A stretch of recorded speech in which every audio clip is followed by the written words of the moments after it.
Ang programang ito ay rated SPG. Striktong patnubay at gabay ng magulang ang kailangan. Maaaring may masiselang tema, lengguwahe, karahasan, sexual, horror o droga na hindi angkop sa mga bata.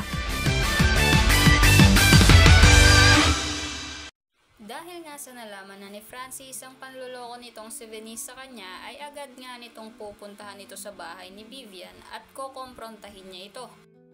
Nang makarating nga itong si Francis sa pamamahay ni Vivian, ay galit na galit itong susugurin si Venice at tatanungin niya ito na bakit nito nagawang magsinungaling sa kanya na siya lang ang mahal nito ngayong may iba naman pala ito. Dahil nga doon ay tatanggalin na ni Francis ang wedding ring nila at sasabihin niya dito kay Venice na tapos na daw sila.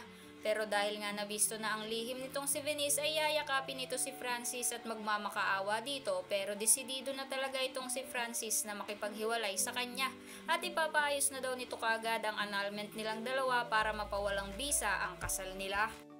Samantala, dahil nga sa gulong-gulo ang isipan nitong si Francis ay mapapadpad ito sa simbahan at doon nga ito papasok sa kumpisalan kung saan nakapwesto ang pari.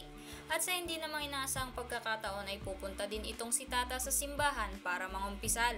Ang hindi alam nitong si Francis at Tata na sila palang dalawa ang nandoon sa loob ng kumpisalan. At nang nagsimula nang mangumpisal itong si Tata ay magugulat naman dito si Francis dahil nakilala nito ang boses nitong si Tata.